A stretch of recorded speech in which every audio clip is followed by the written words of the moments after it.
Hi all. இன்றைக்கி நம்ம என்ன பார்க்க போகிறோம் அப்படின்னா, நீங்கள் நினைக்கிற நபர் உங்கள் வாழ்க்கையில் எந்த காரணத்துக்காக, எதற்காக உங்கள் வாழ்க்கையில் வந்திருக்காங்க அப்படிங்கிறத தான் நம்ம பார்க்க போகிறோம்.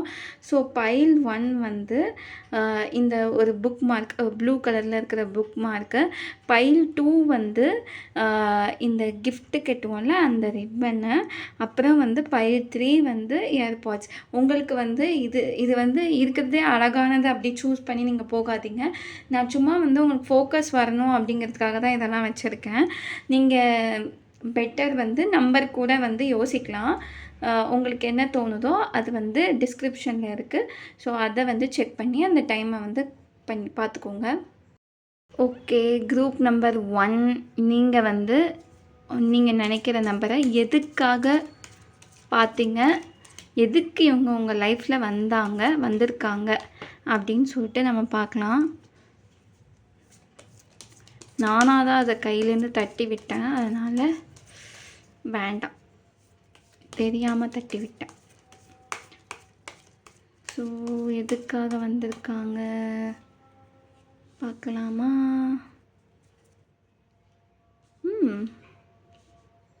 ஓகே,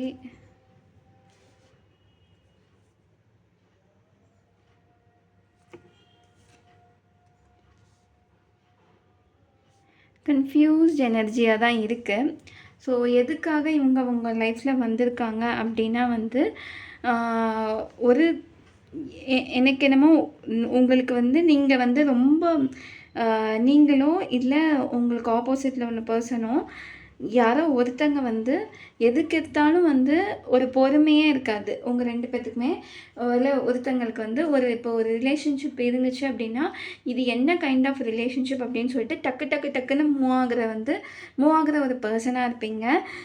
டக்குன்னு முடிவுகளை வந்து எடுக்கிற ஒரு நபராக இருந்திருப்பீங்க. இல்லை அப்படின்னா வந்து இது ஏன் அப்படி கான்ட்ராடிக்ட் ஆகுது, எனக்கே வந்து இந்த எனர்ஜி வந்து ரொம்ப கன்ஃபியூசிங்காக இருக்குது. ஏன் அப்படின்னா வந்து ஒரு பக்கம் வந்து பொறுமையாக இருக்கிற மாதிரி இருக்குது, இன்னொரு பக்கம் வேகமாக இருக்கிற மாதிரி இருக்குது. எல்லா கார்டுமே வந்து ரொம்ப கன்ஃபியூசிங்காக தான் இருக்குது. பட் என்ன அப்படின்னா வந்து இந்த ஒரு நபர் வந்து உங்ககிட்ட இல்லை உங்கள் வாழ்க்கையில் நீங்கள் வந்து வேண்டாம், எதுவுமே வேணாம், போதும் அப்படின்னு நினைக்கும் போது நீங்கள் வந்து ஒரு ஓகே, என்னால் வந்து ஓரளவுக்கு வந்து கெஸ் பண்ண முடியுது. ஓகே ஃபைன், கன்ஃபியூஷனாக இருந்தேன், இப்போ கிளியராக இருக்கேன். நீங்கள் வந்து என்ன அப்படின்னா வந்து உங்கள் வாழ்க்கையில் எதுவுமே வேண்டாம், எனக்கு வந்து யாருமே வேண்டாம், நான் பாட்டுக்கு வந்து தனிமையாகவே இருந்துட்டு போயிடுறேன் அப்படின்னு சொல்லிட்டு ஒரு விரக்தியில் வந்து இருப்பீங்க. ரொம்ப ஒரு மாதிரி என்னடா நடக்குது, என்ன இந்த மாதிரி அப்படின்னு சொல்லிட்டு நீங்கள் இருப்பீங்க. யார் வந்தாலுமே நீங்கள் வந்து செட்டப் பண்ணிக்க மாட்டீங்க. ஓகே, அவங்க அவங்க அவங்க அவங்க உண்டு, அவங்க வேலை உண்டு, இவங்கக்கிட்ட நம்ம வந்து ஒரு லிமிட்டில் இருக்கணும் அப்படிங்கிற ஒரு எண்ணத்தோடையே நீங்கள் வந்து இருப்பீங்க. அவங்கக்கிட்ட ஒரு டிஸ்டன்ஸ் வந்து மெயின்டைன் பண்ணிவிட்டு நீங்கள் ஒரு மாதிரி எப்படி சொல்ல, ஒரு மெச்சூர்டாக ஹேண்டில் பண்ணுவீங்க. முன்னாடி எல்லாமே இமோஷ்னலாக ஹேண்டில் பண்ணியிருப்பீங்க. இப்போ வந்து நீங்கள் வந்து மாறி ஒரு ஓகே, நம்ம ப்ராக்டிக்கலாக மூவ் பண்ணணும், அவங்க இவ்வளோ தான், அவங்க நம்ம லைஃபுக்கு இவ்வளோ தான் அப்படின்னு சொல்லிட்டு அவங்க என்ன கொடுத்தாலுமே நீங்கள் வந்து வாங்கிக்கிற நிலமையிலேயே இருக்க மாட்டீங்க. நீங்கள் ரிசீவிங் எண்ட்லேயும் இருக்க மாட்டீங்க, கிவிங் எண்ட்லேயும் இருக்க மாட்டீங்க. எனக்கு எதுவுமே வேணாம், நான் பாட்டுக்கு என்னை தனியாக விடுங்கடா அப்படிங்கிற மாதிரி ஒரு பக்கமாக ஓரமாக ஒதுங்கி இருக்கும்போது இந்த ஒரு நபர் வந்து உங்கள் வாழ்க்கையில் வரும்போது எல்லாமே வந்து சட்டுன்னு மூவ் ஆகும். இவங்க வந்ததுமே உங்களுக்கு நீங்கள் நினைப்பீங்க, எனக்கெலாம் யார் கூட செட் ஆகும்னே தெரியல, அப்படி வந்து ஒரு தாட் இருக்கும். எனக்கும் யாருக்குமே செட் ஆகாது, ஒரு மிஸ் அண்டர்ஸ்டாண்டிங் இருக்கும், ஏதாச்சும் ஒன்று யோசிச்சுக்கிட்டே இருப்பீங்க. பட் இந்த ஒரு நபர் வந்ததுக்கப்புறமா எல்லாமே வந்து ஸ்பீடாக போகும். இது வந்து உண்மையாக பொய்யா அப்படிங்கிறதே உங்களுக்கு தெரியாது. இவங்க நம்ம நம்பலாமா வேண்டாமா, இவங்க கடைசி வரைக்கும் நம்ம கூட இருப்பாங்களா அப்படின்னு தோணிகிட்டே இருக்கும். ஏன்னா வந்து நீங்கள் வந்து ஒரு மைண்ட் செட் வந்திருப்பீங்க. நான் வந்து ஒரு செட் வச்சுருப்பீங்க, இல்லை எனக்கு யாருமே வேண்டாம் அப்படிங்கிற மாதிரி ஒரு மைண்ட் செட் வச்சுருப்பீங்க. இந்த ஒரு நம்பர் எல்லாத்தையுமே பிரேக் பண்ணி வரவும் உங்களுக்கு ஒரு டவுட் வரும். எப்படி இது உண்மைதானா அப்படின்னு சொல்லிட்டு. இருந்தாலும் நீங்க வந்து ஒரு பவுண்ட்ரீஸ் வந்து மெயின்டெயின் பண்ணுவீங்க. நான் இந்த கோட்ட விட்டு தாண்ட மாட்டேன். பார்த்துக்கலாம் இவங்க எவ்வளோ தூரம் நமக்காக போறாங்க அப்படின்னு சொல்லிட்டு. பட் இந்த ஒரு நபர் உங்க லைஃப்ல வந்திருக்கிறது எதுக்குன்னா, உங்க கூட ஒரு லாங் டெர்ம் கமிட்மெண்ட். அதாவது ரொம்ப நாள் வந்து உங்க கூட இருக்கணும். ஒரு மேரேஜோ, இல்ல அந்த மாதிரி ஒரு அ இதுதான் வந்து அவங்க ஆசைப்படுறாங்க. ஒரு கமிட்மெண்ட்டோ, அந்த மாதிரி அவங்க வந்து உங்ககிட்ட வந்து ஆசைப்படுறாங்க. இது வந்து சட்டு சட்டுன்னு நடக்கும். நீங்க வந்து யோசிச்சு முடிக்கிறதுக்குள்ள வந்து உங்க ரிலேஷன்ஷிப் வந்து டக்குன்னு போகும். ஒரு விஷயம் சொல்லுவாங்கல்ல, ஒரு நமக்குன்னு ஒரு நபர், ஒரு ரைட் பெர்சன் கிடைச்சா எல்லாமே வந்து அ ரொம்ப சீக்கிரமாவே நடக்கும். அது எப்படி போகுதுன்னு தெரியாது. இப்படி கண் மூடி திறக்கிறதுக்குள்ள எல்லாமே நடந்தும் ஐ மீன் கல்யாணம் வரைக்குமோ, இல்ல கல்யாண பேச்சோ முடிஞ்சிடும். நெறைய பேர் பார்த்துருப்பீங்க. சும்மா தான் இருப்பாங்க. ஏதோ ஒரு விஷயம் அப்படின்னு சொல்லிட்டு, இல்ல எனக்கு கல்யாணம் பண்ற ஐடியாலே இல்ல அப்படின்னு சொல்லுவாங்க. கடைசி பார்த்தா டக்கு டக்குன்னு அவங்களுக்கு வந்து எண்ணி 6 மாசம், 3 மாசத்துல வந்து கல்யாணம் ஆகியிருக்கும். அவங்க பார்ட்னர் கூடயும் அவங்க நல்லா ஜெல் ஆகியிருப்பாங்க. ஸோ அந்த மாதிரி வந்து உங்களுக்கு வந்து இந்த ஒரு நபர் வந்ததுமே வந்திருப்பாங்க. இல்ல பாஸ்ட்ல இருந்திருப்பாங்களா? இல்ல இப்பயும் போயிட்டுருக்காங்களான்னு தெரியல. பட் பாசிட்டிவா தான் என்னால வந்து பார்க்க முடியுது. இந்த ஒரு நபர் வந்து உங்ககிட்ட வந்து ஒரு லாங் டெர்ம் கமிட்மெண்ட் தான் வந்து எதிர்பார்க்குறாங்க.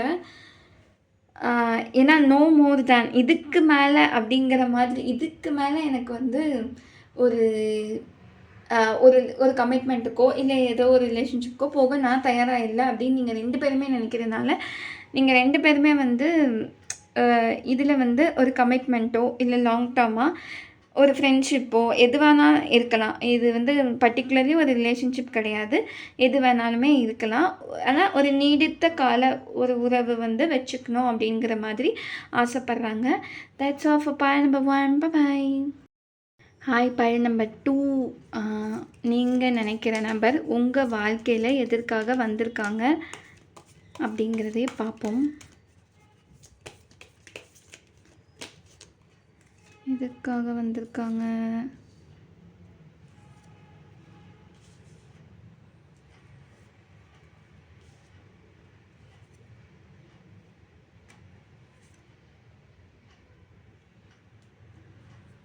ஓகே. நீங்கள் நினைக்கிற நபர் வந்து உங்கள் வாழ்க்கையில் எதுக்கு வந்திருக்காங்க அப்படின்னா வந்து எடுத்ததுமே இந்த கார்டு பார்த்தேன். மித்தது எல்லாமே வந்து ஓகே அப்படிங்கிற மாதிரி இருந்துச்சு எனக்கு. ஸோ எனக்கு கன்ஃப்யூசிங்காக இருக்கும்போது நான் வந்து ஒரு 2 மினிட்ஸ் 1 செகண்ட் வந்து அமைதியாக இருப்பேன். பட் 2, 3 கார்ட்ஸ் வந்ததுக்கப்புறமா எனக்கே புரிய ஆரம்பிச்சிருச்சு. ஸோ இந்த நபர் வந்து உங்கள் வாழ்க்கையில் வர்றதுக்கு காரணம் என்ன அப்படின்னா வந்து, உங்கள் வாழ்க்கையில் நீங்கள் வந்து அடுத்த படிக்கு முன்னேறணும் அப்படின்னா, இவங்க கிட்டேருந்து நீங்கள் வந்து ஒரு என்ன சொல்ல அவங்க முதுகில் குத்தியோ, இல்லை உங்களை வந்து ஒரு பிரேக்கப் லெவலுக்கோ, இல்லை ஏதோ ஒரு காயப்படுத்தி அவங்க உங்களை காயப்படுத்தினதுக்கு பிறகு நீங்கள் அந்த ஃபுல் எனர்ஜிலேருந்து வெளியில் வரணும். அந்த ஒரு ரிலேஷன்ஷிப்லேருந்தோ, இல்லை அந்த ஒரு பாண்ட்லேருந்தோ, ஒரு இமோஷ்னல் கனெக்ஷன்லேருந்தோ நீங்கள் வெளியே வந்ததுக்கப்புறம் தான் உங்கள் வாழ்க்கைக்கான தேடல் என்ன, நீங்கள் எதுக்கு பிறந்தீங்க அப்படிங்கிற விஷயமே உங்களுக்கு தெரிய வரும்.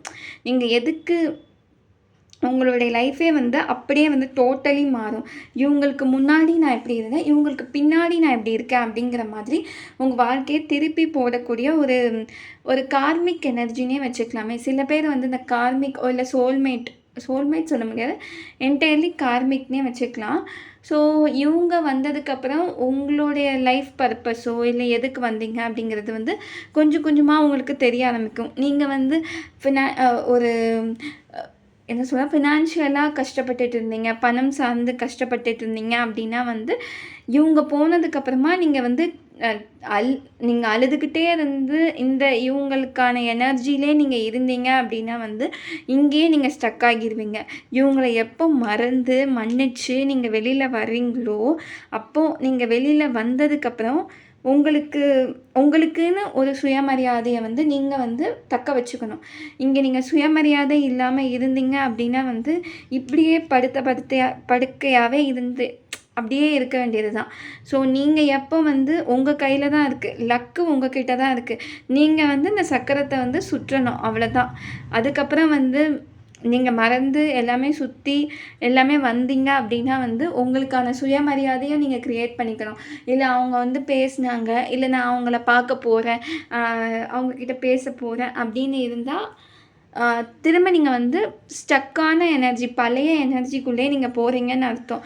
இவங்க உங்கள் வாழ்க்கையை மாற்றி தான் அமைக்க போகிறாங்க. இவங்களுக்கு வந்து நீங்கள் எ என்ன சொல்லுது, பிளெஸ்ட் இன் டிஸ்கைஸ்ன்னு சொல்லுவாங்க. கெட்டதுலேயும் ஒரு நல்லது அப்படிங்கிற மாதிரி. அதை மாதிரி கெட்டதுலேயும் உங்களுக்கு நல்லது அமைச்சு கொடுக்குற இந்த ஒரு நபருக்கு நீங்கள் நன்றி தான் சொல்லணும். எனக்கு புரியுது, நீங்கள் கஷ்டப்பட்டீங்க அப்படின்னா வந்து சீக்கிரமாக வந்து இதுக்கெலாம் நம்ம ஃபீல் பண்ணோமா அப்படிங்கிற அளவுக்கு நீங்கள் ஃபீல் பண்ணுவீங்க. நீங்கள் உங்களுக்கு ஒரு சுயமரியாதையை க்ரியேட் பண்ணி நீங்கள் வரும்போது நீங்கள் வளம், செல்வம் எல்லாமே உங்களுக்கு கிடைக்கும். எல்லா ரீதியாகவுமே வந்து நீங்கள் உங்களுக்குன்னு ஒரு பேரை தக்க வச்சுப்பீங்க. நீங் 4 பேர் வந்து உங்களை பற்றி சொல்கிற அளவுக்கு இப்போ உங்கள் அம்மா அப்பாவை வச்சு நீங்கள் யாருன்னு தெரியுது அப்படின்னா வந்து அதுவே மாறிடும். நீங்கள் ஒரு புது வேலைக்கோ இல்லை புது இடத்துக்கோ இடமாற்றமோ இல்லை ஏதாவது ஒரு எங்கேயோ ஒரு தெரு கூட மாற்றி அந்த மாதிரி எதாவது போகிறதுக்கு வந்து வாய்ப்பு இருக்குது. அதுவே உங்களுக்கு வந்து ஒரு பெரிய சேஞ்சாக இருக்கும். ஸோ இதுக்கு தான் இவங்க வந்து உங்கள் லைஃப்லேயே வந்திருக்காங்க. உங்களை வந்து நல்வழிப்படுத்தணும், நல்ல நீங்கள் யார் அப்படிங்கிறத நீங்கள் உணரணுங்கிறதுக்காகவே வந்திருக்காங்க. இவங்க போனதுக்கப்புறம் தான் வந்து உங்களுக்கு வந்து நம்ம யார் அப்படிங்கிறதே வந்து உங்களுக்கு தெரியவே ஆரம்பிக்கும். அதுக்கப்புறம் வந்து இவங்களுக்காகலாம் நம்ம ஃபீல் பண்ணோமா, இவங்களுக்காகலாம் நம்ம கஷ்டப்பட்டோமா அப்படின்னு. இவங்க லிட்ரலி வந்து பார்த்தீங்க அப்படின்னா 10 இது ஸ்வாட்ஸ் எடுத்து உங்கள் முதுகில் குத்தியிருக்காங்க. அவ்வளோ வலி வந்து உங்ககிட்ட வந்து இருக்க தான் செய்யும். நீங்கள் இதுதான் லைஃபு, இது முடிஞ்சிருச்சு அப்படின்னு நீங்கள் நினச்சிட்ருப்பீங்க. பட் அது கிடையாது. இதுக்கு மேலே தான் உங்கள் லைஃபோடைய ஒரு வரம்னே சொல்லலாம். யுனிவர்ஸ் வந்து உங்களுக்கு லிட்ரலி வந்து ஒரு ஒரு பிளெஸ்ஸிங்கோ இல்லை வரமோ வந்து வச்சுருக்காங்க. நீங்கள் தான் வந்து அதை சீக்கிரமாக வந்து எடுக்கணும். எவ்வளோ சீக்கிரம் மறந்து இந்த ஒரு கட்டத்துக்குள்ளே வரீங்களோ அப்போ தான் வந்து உங்களுக்கும் நல்லது பிறக்கும். I'm sorry, excuse me. எப்பயும் இப்படிலாம் இருமுனது கிடையாது வீடியோஸில். I'm sorry. So literally universe வந்து சொல்லிகிட்ருக்கு, தயவு செஞ்சு அதை விட்டு தள்ளு அப்படின்னு சொல்லிட்டேன். So ya, that's of ball number 2. Bye. So group number 3, நீங்கள் எதுக்காக இந்த நபர் பார்த்தீங்க, எதுக்கு உங்கள் வாழ்க்கையில் வந்திருக்காங்க அப்படின்னு பார்க்கலாம்.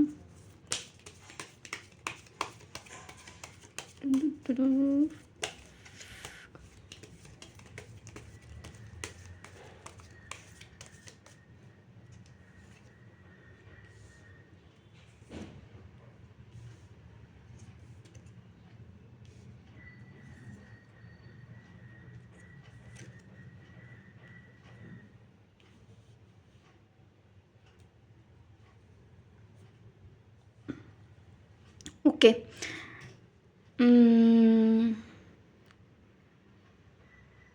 எனக்கும் கொஞ்சம் வந்து கன்ஃபியூஷிங்காக இருக்கு. ஓகே, நான் வந்து இப்போது சொல்லலாம் என்ன அப்படின்னா வந்து எதுக்காக இந்த நபரை பார்த்துருக்கீங்க அப்படின்னா, இந்த ஒரு நபர் வந்து உங்ககிட்ட வந்து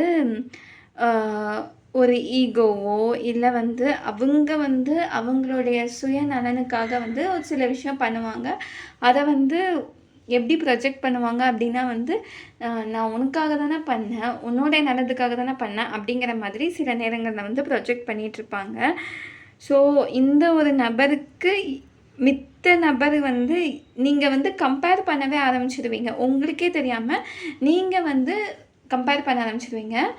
இந்த நபர் வந்து உங்ககிட்ட வந்து என்ன சொல்ல வராங்க அப்படின்னா, இவங்க வந்த பர்பஸே வந்து எப்படி ஒரு வித்தியாசமாக இருக்குது எனக்கே வந்து. ஏன் அப்படின்னா வந்து இது வரைக்கும் பார்த்ததுல வேறு ஏதோ ஒரு ஜானர் இருந்தது. இது வந்து உங்களுடைய ஒர்த் என்ன அப்படின்னு நீங்கள் தெரிஞ்சுட்டு உங்களுக்கு நிறைய சாய்ஸஸ் இருக்கும். ஓகே. நீங்கள் நிறைய பேர் வந்து உங்களுக்கு ஆப்ஷன்ஸ் இருக்குது. ஆற்றுக்குள்ளே நிறைய மீன் இருக்குது. இந்த மீனை நீ எதுக்கு பிடிச்ச?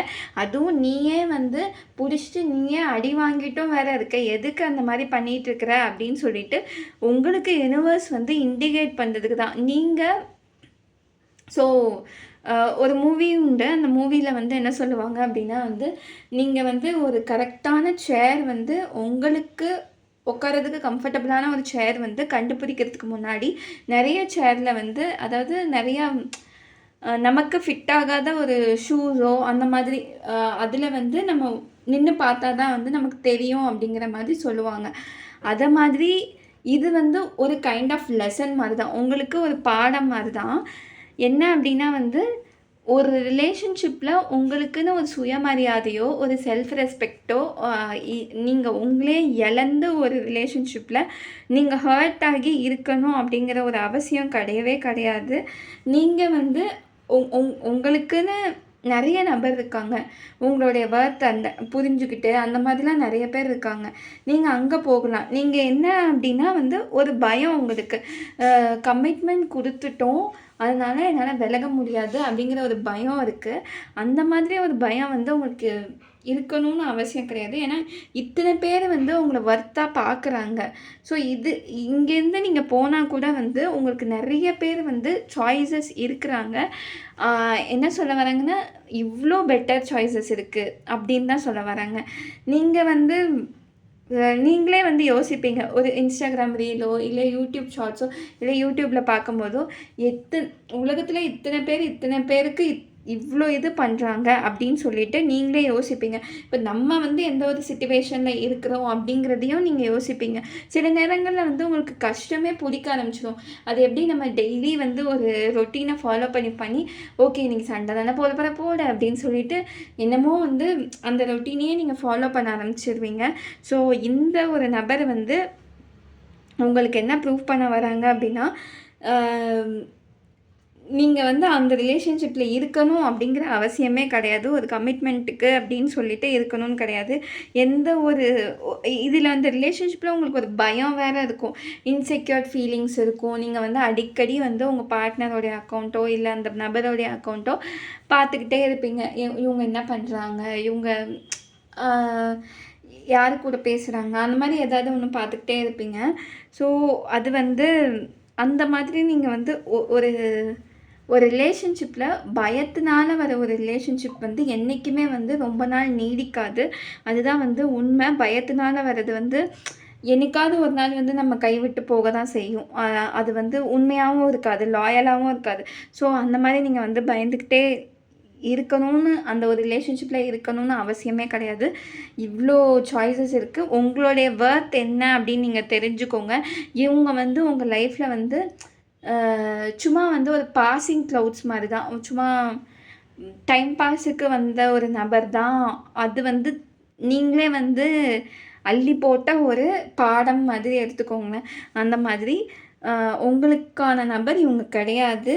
உங்களுக்கு நிறைய நீங்கள் பார்க்க வேண்டியது இருக்க தான் செய்யுது. இன்னும் நீங்கள் இதுலேருந்து பாடம் கற்றுக்கலை அப்படின்னா வந்து திரும்பியும் அதே பாடங்கள் வந்து வேறு நபர் மூலமோ இல்லை இந்த நபர் மூலமோ வந்து திரும்ப உங்களுக்கு வந்து கிடைச்சிக்கிட்டே தான் இருக்கும். ஸோ நீங்கள் வந்து ஒரு பேட்டர்னில் இருக்கிறீங்க. அந்த ரிலேஷன்ஷிப் வந்து ரொம்ப நாள் நீடிக்காமல் போயிட்டே இருக்குது. ஏன்னா நீங்கள் வந்து அங்கே வந்து கூனி குறுகியோ ஏதோ ஒன்று பண்ணிகிட்டே இருக்கீங்க. ஒரு பர்சனுக்கு அந்த கண்ட்ரோலை வந்து நீங்கள் கொடுக்குறீங்க. அந்த கண்ட்ரோல் நீங்களும் எடுக்கணும். உங்களுக்கும் வந்து ஒரு சுயமரியாதை, உங்களுக்குன்னு உங்களுக்கு நீங்கள் வந்து ஒரு செல்ஃப் லவ் இருந்தால் தான் வந்து மித்தவங்களுக்கு நீங்கள் கொடுக்க முடியும் அப்படிங்கிறதையும் நீங்கள் வந்து உணர வேண்டும் இங்கே. ஸோ இதுதான் வந்து பயிர் 3க்கான கருத்து. Bye bye.